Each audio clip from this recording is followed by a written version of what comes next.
I'm Gerri Coombs, Gerricoombs.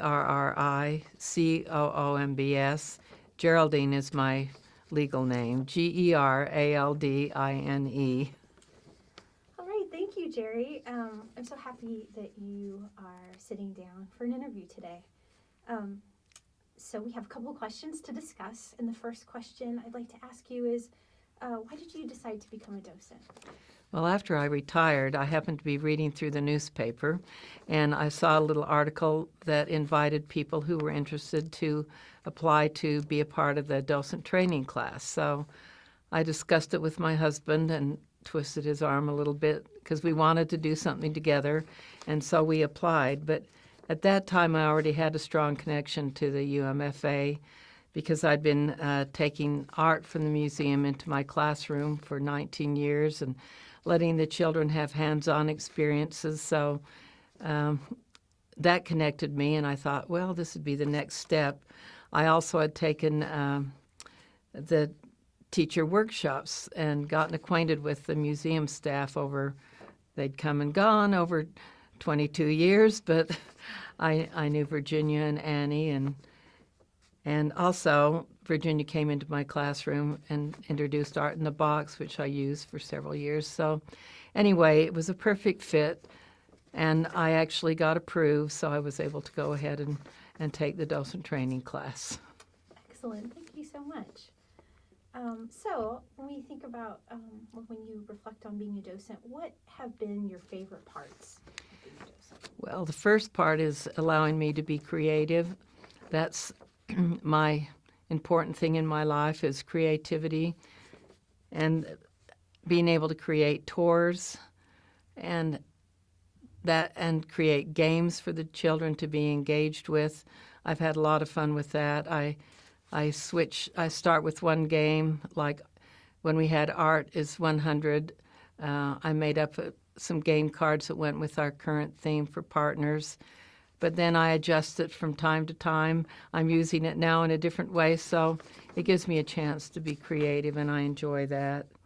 It allows me to continue to connect students with art, because that was a joy to have students actually be able to see art and enjoy it. And even though they can't have hands-on very often in the museum, I do create some hands-on things that go along with our shows. For example, I wove some plastic bags together so that the children could touch these plastic bags and find art that connected with these plastic bags. They could feel and then see how an artist had created these plastic bags in the faculty show. That's great. And one more thing, it's the way being a docent has affected my understanding of art. I didn't know what concept art was. I didn't know what land art was. And my first adult tour was Robert Smithson. So, boy, I had to really had to get knowledge about that. So it's been wonderful the way it affected me in all these ways. Thank you so much. So when you think about tours, how do you know when you've had a good tour? When I see the students connecting with the art, the most important thing to me is the art and the connection that the students get to the art. And when I finish giving a tour, whether it's adults or children, I usually, especially with children, always remember to ask them if they enjoyed the tour, if they enjoyed the art. I ask them if they found at least one thing that they liked. And I've never had anybody say they didn't find at least one. Usually we go on to more that they enjoyed. So that helps me know that if they enjoyed at least one thing, that it was a worthwhile tour. And also if they're smiling and if they want to come back and see more. Yeah, I like that when you end a tour, you kind of create that invitation for them to return, and I appreciate that about how you end a tour. What has made you happy about the experience that you've had with the group? Well, one tour I remember, the children were a bit negative, like, oh, what are we doing here? and to be able to see them turn positive by the end of the tour, that really made me feel good, because I realized I'd created something I felt very positive with this particular child in this group.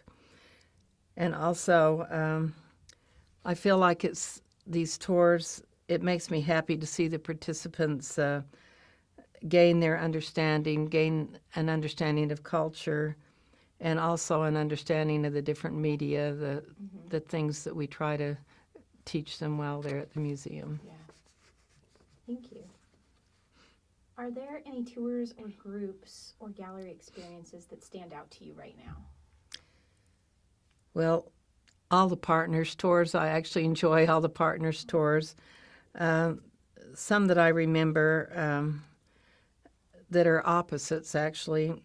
Go West was more traditional art, but it introduced the students to real things. The war bonnets were amazing. The students picking out the ermine and getting familiar with all of these bits of culture from the American Indians was amazing. Also, the Tony Ferrer, that was one of my favorites, even though before that I'd never really thought about pink streamers from the ceiling, and an artist who could take painter's tape, blue painter's tape, and create a gorgeous piece of art on the window.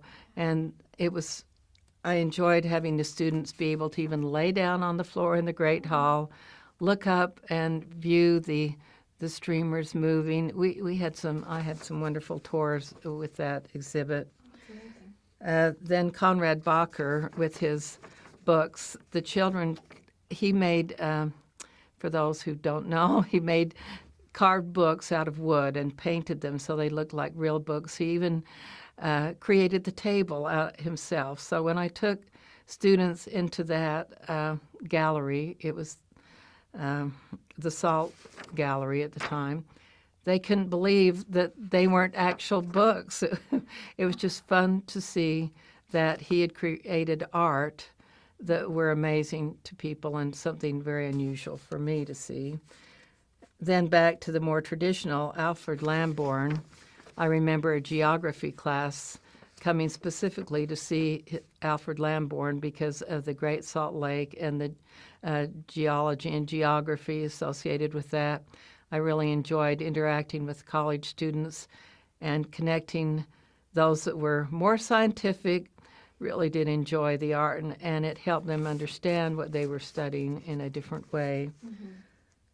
And Our America was amazing to me because I was able to understand more the culture of the Hispanic, Latino community, and to have the actual altar where Cesar Chavez knelt and prayed after his fast. I just couldn't believe it. And I've had students ask me, is this art real? Recently I had someone ask me that, and I tried to explain, yes, it isn't just fake. So that was an amazing.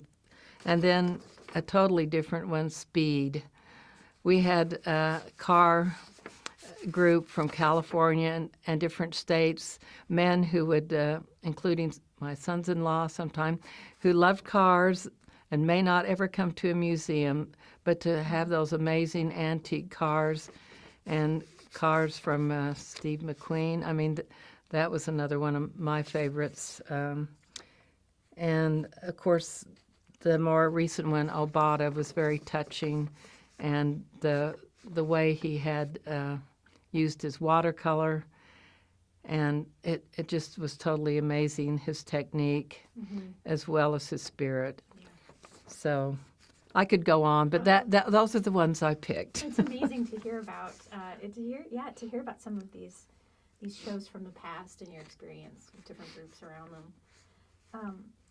So, what role do you think art plays in our lives? One word for me is enrichment. Without art, life is not enriched, in my opinion. Yeah. Because in math, I've taught students how to use art in all different areas, integrating art, and I think it brings joy to any subject, so enrichment. Enrichment. That's a great word to answer that question. And finally, last but not least, what role do you feel an art museum plays? My other one word, opportunity. It gives people who would have never had an opportunity to see art to actually come here and interact with things.